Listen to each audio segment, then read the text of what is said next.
peuple de Dieu, nous sommes là encore une fois de plus pour le compte de votre émission Écho des Églises.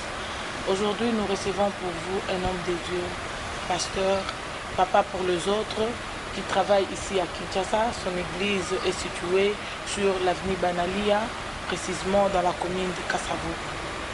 Bonjour pasteur. Bonjour pasteur.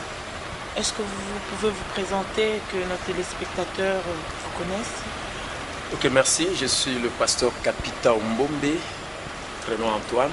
Je suis marié, père de 6 enfants, et marié à Adolphine Kapitao. Souvent on me connaît par cette particularité, Liba les Abiens. Et je suis le pasteur responsable de l'église. L'amour triomphe toujours du ministère et moi. Ok, pasteur, nous sommes venus aujourd'hui auprès de vous pour parler sur la délivrance. Est-ce que vous pouvez nous donner l'explication du mot délivrance? Qu'est-ce que signifie la délivrance?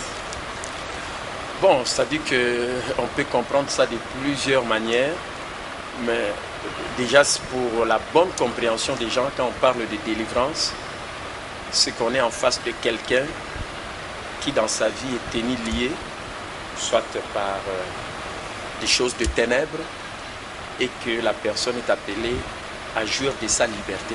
C'est la raison pour laquelle il faut chercher à ce que cette personne puisse jouir de sa liberté en Jésus-Christ tout en étant libre, parce qu'en Jésus-Christ nous sommes libres. Comme vous le dites, pasteur, est-ce que réellement un chrétien peut-il être vraiment possédé d'un esprit ou d'un démon? Là, je vous réponds directement. Quand vous parlez d'un chrétien, être possédé d'un démon, je dirais non, parce qu'il faut d'abord comprendre que l'homme c'est un être esprit. Il a une âme, il vit dans un corps, il a une âme, ça dit qu'il est un être esprit, il a une âme, il vit dans un corps. Et quand nous naissons de nouveau, c'est au niveau de notre esprit que nous naissons de nouveau, c'est-à-dire que nous sommes recréés, comme la Bible dit, si quelqu'un est en Christ, il est une nouvelle créature. Les choses anciennes qui étaient dans son esprit partent. Ces choses-là ne restent plus dans son esprit et toutes choses deviennent nouvelles ou dans son esprit. À ce moment-là, il a le Saint-Esprit en lui, dans son esprit. Et les gens qui parlent de la possession dans la vie de chrétiens, qu'est-ce que vous pouvez leur dire? Où est-ce qu'ils amènent leurs brebis? Parce qu'il y a de certains pasteurs qui parlent de chrétiens possédés ou quoi que ce soit. Bon, pour un chrétien, moi je dis non. Mais pour une personne qui n'est pas dans le Seigneur, il peut être possédé, comme on voit l'exemple du fou de Gadara. Il était possédé dans tout son être, l'esprit, l'âme et le corps. Mais un chrétien qui est né de nouveau, la nouvelle naissance se passe au niveau de son esprit. Mais il y a cette partie qui reste, qui est l'âme et le corps, qui ne sont pas sauvés le même jour, parce qu'il y a un processus au niveau de son âme. C'est-à-dire la personne doit chercher à sauver son âme lorsqu'il renouvelle son intelligence par la parole de Dieu. Et en même temps, c'est aussi sa responsabilité de pouvoir crucifier sa chair, parce que la Bible dit crucifiez votre chair, c'est-à-dire que vous êtes appelés à faire en sorte que l'esprit qui est né de nouveau puisse prendre le dessus sur votre corps, parce que vous pouvez être tiraillé soit du côté de l'esprit, soit du côté charnel qui est de votre corps. Donc un chrétien, comme on l'enseigne aujourd'hui, à propos de la délivrance, en disant qu'un chrétien peut être possédé, ou soit si tu as reçu Jésus, tu as besoin de la délivrance, ça moi je dis c'est faux. Ce n'est pas biblique. Quand on est de nouveau, c'est au niveau de son esprit, mais on peut connaître le problème au niveau de son âme si vous ne renouvelez pas votre intelligence selon la parole de Dieu, comme aussi au niveau de votre corps, parce que c'est à ce niveau-là, au niveau de l'âme et du corps, qu'un chrétien peut connaître le problème avec le monde des ténèbres, c'est-à-dire avec l'ennemi, le diable. Pasteur, est-ce que la délivrance est un processus dans la vie d'un chrétien? Non, c'est-à-dire moi je ne parle pas de la délivrance qui est un processus. Il faut parler beaucoup plus de la nouvelle naissance, parce que quand on est de nouveau, c'est instantanément au niveau de son esprit. Je dis bien esprit parce que l'homme c'est un être esprit, il a une âme et il vit dans un corps. Mais c'est l'esprit qui est recréé.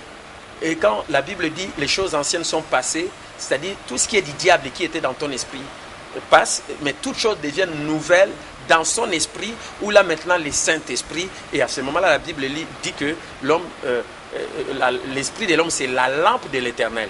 Votre lampe qui était éteinte, une fois que vous naissez de nouveau, cette lampe est éclairée maintenant et Dieu va commencer à vous conduire au travers de votre esprit. Mais il y a un problème au niveau de votre âme. Et s'il faut parler de processus, il faut parler au niveau de l'âme, mais ce n'est pas qu'on doit dire que la délivrance, c'est un processus et à lier les problèmes de la délivrance avec l'âme. Non, toute personne, même s'il est né de nouveau, il doit sauver son âme. Et on sauve l'âme de quelle manière? Quand on renouvelle son intelligence par la parole de Dieu, comme la Bible le dit dans Romains chapitre 12, verset 2. Donc là, vous êtes en train de contredire le pasteur qui dit que... Ah mais non, je ne contredis pas, je dis ce qui est vrai, qui est biblique, que moi-même j'expérimente et que j'enseigne. Et les gens vivent de cette manière-là, à la lumière de la parole de Dieu. Comment contredire un pasteur? Il peut comprendre les choses de cette manière-là, mais moi je vous dis, moi je suis un rémiste, je lis la Bible. Et ce sont des choses que ils lisent la Bible. Oui, ils lisent la Bible et les gens peuvent le comprendre de cette manière, mais laissez-moi vous faire comprendre les choses de cette manière-là. C'est l'âme qui doit connaître un processus. L'âme n'est pas sauvée les jours où vous êtes né de nouveau. Votre âme est sauvée lorsque vous renouvelez votre intelligence par la parole de Dieu. Et c'est un processus tout au long de votre vie. C'est pourquoi la Bible dit dans Romains 12, 2, ne vous conformez pas au monde présent, mais soyez transformés par le renouvellement de l'intelligence. Et le renouvellement de l'intelligence, c'est ça les processus que tout chrétien est appelé vraiment à y répondre. Au lieu de dire aux gens, venez pour la délivrance, mais ces gens-là, ils ne renouvellent pas leur intelligence par la parole de Dieu, mais ils dépendent seulement des gens qui les délivrent, alors qu'eux-mêmes, ils doivent assurer leur processus au niveau de l'âme pour sauver leur âme. Comme nous parlons toujours du Saint-Esprit, pasteur, quelle est la place que vous donnez au Saint-Esprit dans la délivrance? Bon, vous me parlez toujours de la délivrance, mais moi je ne veux pas que vous me rameniez toujours dans la délivrance. Parce que c'est le sujet que nous abordons. Effectivement, c'est ce que moi j'ai dit. Peut-être vous me direz quelle est la place du Saint-Esprit dans la vie d'un chrétien qui est né de nouveau, dont son esprit est recréé, mais qui doit sauver son âme et qui doit veiller sur son corps, c'est-à-dire crucifier sa chair. Alors à ce moment-là, je vais dire, mais quand vous naissez de nouveau, quand les choses anciennes sont passées, toutes choses sont devenues nouvelles. C'est le Saint-Esprit qui vient prendre place dans votre esprit et qui doit commencer à vous conduire pour que vous puissiez vous conformer à la volonté de Dieu. Donc, le Saint-Esprit, c'est la personne la plus importante dont toute personne qui est un chrétien né de nouveau est appelée à donner libre cours dans sa vie pour réussir ici sur la terre en tant que chrétien. Parce que sans le Saint-Esprit, je crois que on ne peut pas pleurer même à Dieu parce que c'est lui qui nous aide. Jésus lui-même avait dit, il faut que je m'en aille, mais je vous enverrai notre consolateur, le Saint-Esprit qui va venir sur vous. Et c'est lui, Dieu, on dit Dieu, le Saint-Esprit, c'est lui qui nous conduit, la personne la plus importante. Nous ne pouvons rien faire sans Dieu et Dieu nous parle dans notre esprit, par le Saint-Esprit qui vit dans notre esprit. Parce que quand je posais cette question, il y a certains pasteurs, pendant le service de délivrance, ils sont plus penchés au point de faire voir les gens ce qui se fait voir. Alors l'esprit, c'est ce qu'on ne voit pas. C'est pourquoi je vous ai posé cette question. Le Saint-Esprit, apparemment dans les églises, pendant le moment de délivrance, le pasteur ne tient plus place du Saint-Esprit. C'est comme s'il se penche plus aux choses qui sont visibles. Faire sortir de crapauds, les gens vomir, autre chose. Donc l'esprit, le Saint-Esprit n'agit pas plus c'est ce qui fait épater les gens. C'est pourquoi c'est ça le problème. C'est-à-dire que les gens, comme vous le dites, ils regardent plus la personne qui est en train de faire cette délivrance-là, au lieu de donner libre cours au Saint-Esprit. Vous savez, dans la Bible, on dit, Jésus enseignait dans la synagogue les pharisiens et les docteurs de la loi. Et après, l'Esprit s'est manifesté par des miracles. Vous savez, quand vous prêchez seulement la parole de Dieu, les gens écoutent la parole, cette parole qui est inspirée par le Saint-Esprit. Et si vous dites seulement, alors à ce moment-là, remettons-nous dans la présence du Saint-Esprit. Et vous verrez ce que le Saint-Esprit va commencer à faire. S'il y a une puissance autre que l'Esprit de Dieu dans la vie de la personne, c'est le Saint-Esprit qui va se manifester, toucher la personne. Et quand il y aura ces contacts-là, la puissance de Dieu en face de la puissance des ténèbres, et je crois que c'est à ce moment-là que vous verrez peut-être certaines personnes être projetées sur terre, au lieu que ce soit peut-être la personne qui a la grande onction qui fait tomber les gens. Donc, nous devons donner libre cours au Saint-Esprit. C'est un gentleman, la personne la plus importante. Il n'est pas là pour venir nous manipuler, mais si nous lui donnons libre cours, il va agir et faire la différence pour que Dieu soit glorifié. Pasteur Antoine, est-ce que le ministère de la délivrance existe? La délivrance qui est scripturaire existe. Parce que même notre Seigneur Jésus, il a eu à faire face aux gens qui étaient dans des situations où il fallait les délivrer. Mais j'ai dit bien scripturaire parce qu'aujourd'hui, il y a trop d'excès et des erreurs de la manière dont on est en train de faire la délivrance et qui n'est pas vraiment biblique. Je parle vraiment du ministère. Parce que nous, on se réfère à la Bible. Oui. Je vois quelque part dans la Bible, on nous a donné 5 ministères.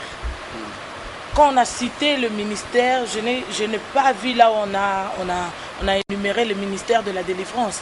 Je ne sais pas pourquoi les gens doivent nous parler du ministère de la délivrance. Non, ça dit qu'il y a ceci. Vous venez de faire allusion aux 5 ministères quand quelqu'un est appelé par le Seigneur, selon Éphésiens 4, 11. Il a donné aux uns comme apôtres, les autres comme prophètes, les autres comme évangélistes, les autres comme pasteurs et docteurs. Ça, ce sont les 5 ministères d'autorité qui n'est pas donné à tout le monde. Il faut que vous soyez appelés par Dieu. Mais les gens qui exercent ce ministère-là, il peut avoir une particularité, ou dans sa particularité, peut-être il parle de la délivrance, ou bien peut-être du combat. Ça ne veut pas dire qu'il y a un ministère de la délivrance. Non, ça dit que c'est sa particularité. Il faut bien expliquer ça. Effectivement, ça dit qu'il faut d'abord faire comprendre aux gens qu'il y a les 5 ministères et que chacun dans l'exercice de son ministère, il peut avoir une particularité où il se penche beaucoup plus sur la délivrance, comme aussi quelqu'un d'autre sur le combat spirituel, mais le vrai combat spirituel, comme aussi la vraie délivrance, selon les Écritures. Comme aussi quelqu'un qui peut être dans le ministère de la foi, ou bien le ministère, peut-être n'importe quel autre ministère, il peut parler de n'importe quel ministère. Ça, c'est sa particularité. Mais dans tout ça, ce qui est important, on doit être dans la vision du corps de Christ, Jésus-Christ qui est la tête de l'Église. S'il a triomphé, c'est que nous devons être dans la vision de l'Église, corps de Christ qui est l'Église triomphante, quel que soit le ministère que vous pouvez évoquer. Et ce ministère-là peut être de délivrance et autres, mais il faut savoir que Jésus a déjà fait sa part et vous devez conformer votre ministère à ce que Jésus a déjà fait. Mais c'est ce qui n'est pas le cas aujourd'hui.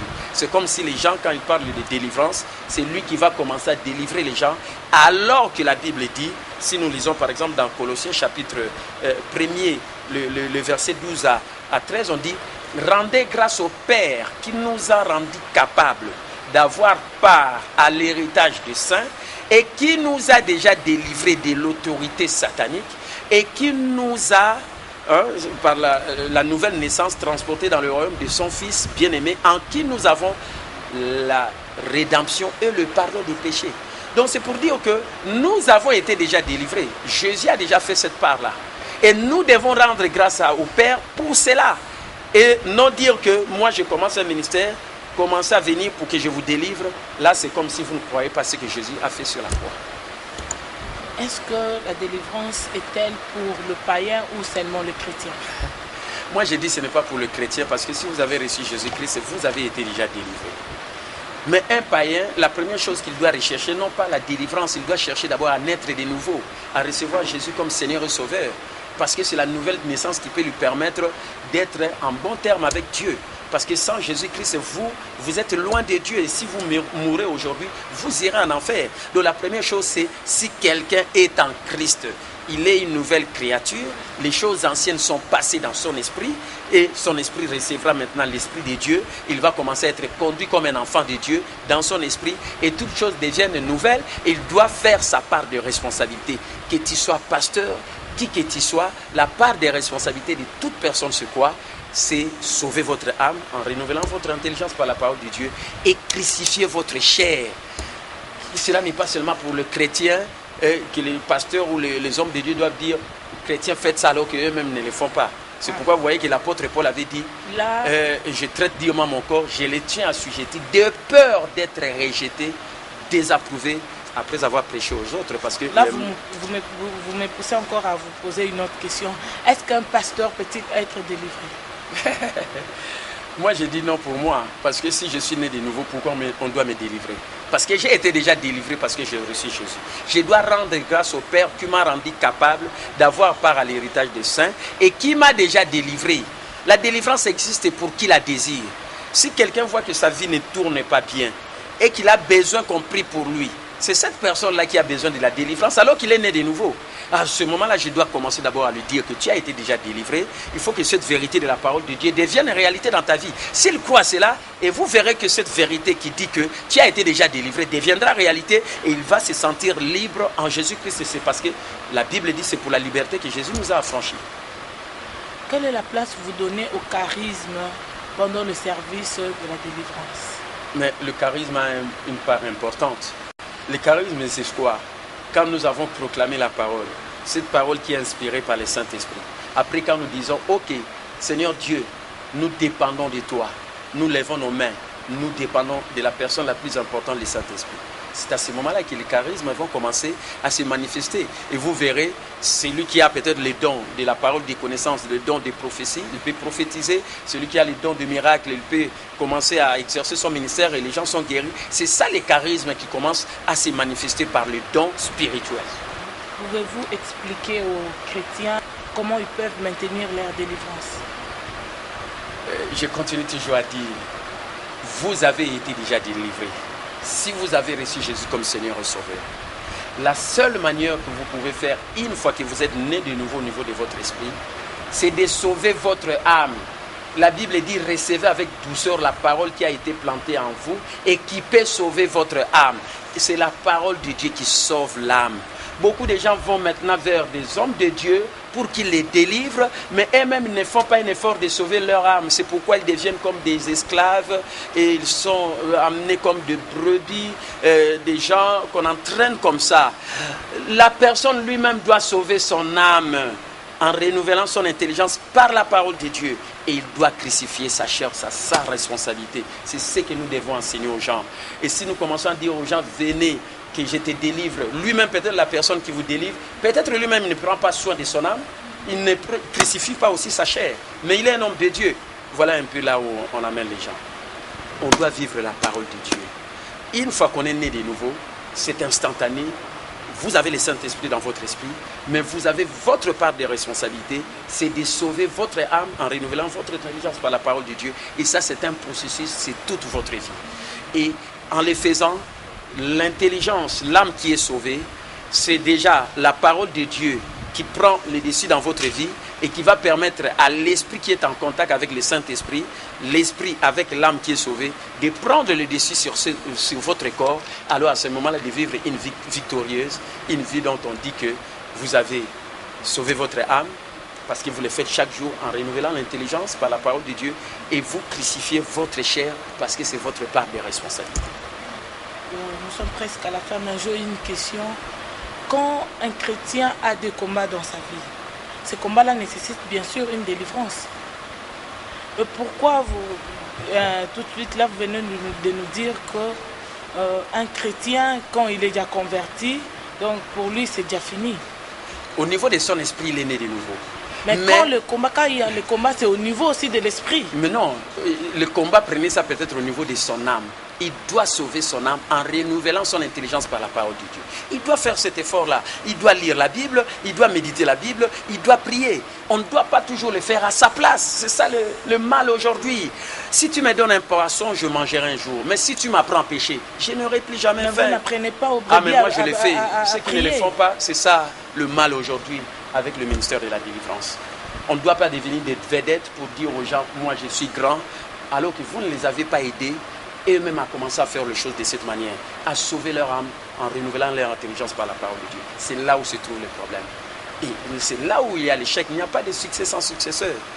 Si vous êtes appelé, ce que Dieu a fait dans votre vie, faites-le également pour les autres, mais qui ne dépendent pas toujours de vous.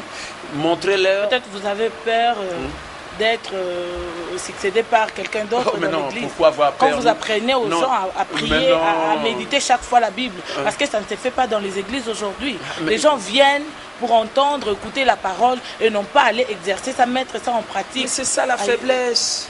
Il n'y a pas de succès sans successeur. Comment vous aurez des successeurs aussi longtemps qu'il n'y a que vous qui faites les choses à leur place? Ils doivent arriver à faire les choses eux-mêmes à leur place, parce que un jour tu peux rester à la maison.